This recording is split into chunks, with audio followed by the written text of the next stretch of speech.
Hi gang, and welcome to another episode of Mr. Ed Draws, and in this episode I'll actually be drawing something. I'll be drawing Fourmile Lake in southern Oregon.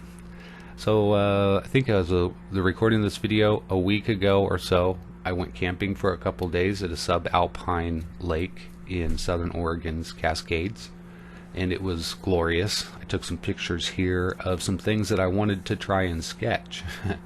So I really like that crazy tree. It just goes to show that a little bit of tenacity, you might not end up looking like every other tree, but you're still going to be standing tall nonetheless. So I kind of like the lesson in that tree and that big boulder there. Now, the thing about camping here in southern Oregon versus, say, southern Illinois is the boulders and rocks everywhere. In this place, you can see them right there, all the boulders and rocks. You could easily not be watching where you're going, backing up, trip on a rock, hit your head on another rock. And I'd never been any place where that could happen. In southern Illinois, you walk backwards, you trip, you hit your head on a cow or some corn or something. So it's softer than rocks. So I really liked that whole scene, because I mean, how many movies have I watched where someone's running in the wilderness, trips on a rock and hits their head on another rock? Many. I can't think of any right off the top of my head, but I know I've seen that a lot on TV or something.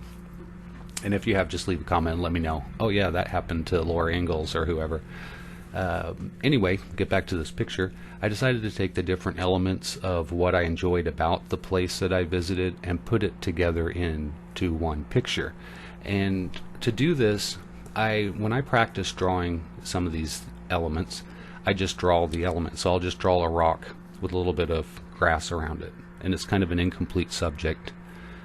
The subject itself as a rock is complete, but as far as it being a scene, it's not. It's kind of like just something I could put into a scene if I wanted to. So when I practice, I do like one tree and do one tree over and over and over and over again, and do one rock and do that over and over and over again. Eventually I get to where I can just imagine, okay, this scene is going to have a tree here, a tree there, this kind of tree, that kind of tree, a rock here, some grass around it there, and I can break down a real scene into these things that I've practiced, and then at the end I can put it all together in a freehand style, and I don't have to see what's actually there to do it. So that's kind of the process that I go through when I'm sketching a scene, and you can kind of see that in my style, that you can focus on one tree or one tree part or a rock part, and it's a picture unto itself.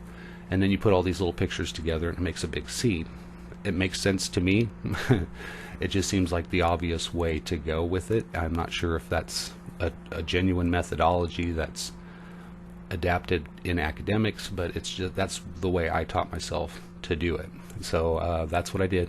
I sat in my hammock and I really studied what was going on, what made the different trees distinct, and I think I kind of messed up a little bit on these the smaller pine trees. I suffered the difficulty of trying to make a small pine tree in the foreground not look like a large pine tree in the background, and that can be really challenging because the strokes aren't really diminished. You just kind of have to shrink things, and you can see those trees way back in the background could be little miniature trees in the foreground, you know, little saplings.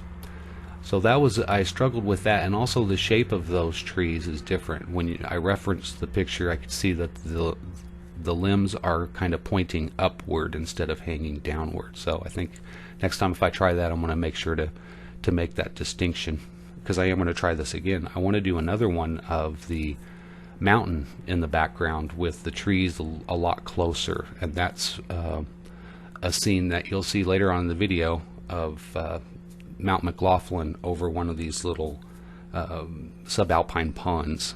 It's like a little marsh that fills up when the snow melts, and it's basically a mosquito slough, and you'll be drained of blood within minutes. So as pretty as it is, you'll run in fear from all the mosquitoes.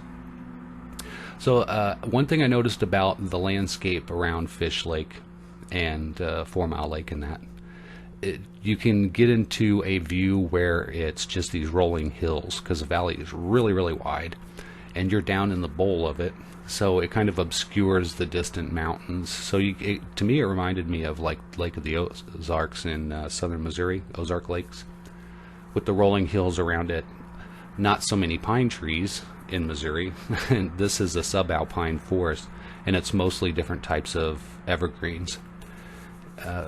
If you turn around, you get this view. That's behind us, obscured by a hillside and many, many trees. But if you walk those trails, you can go back and see some pretty views like that. But just at the lake itself, hang a hammock, set up a chair, watch the eagles and osprey catch fish, and the fishermen out there catching trout. To me, that's what it's all about. Didn't mean to rhyme there, but it kind of worked out. Anyway, before I ruin this video, thanks for watching. I really appreciate it. I hope you enjoyed the art. If you do, leave a like. If you haven't subscribed, subscribe. Hit the bell to be notified. And until next time, as always, take care.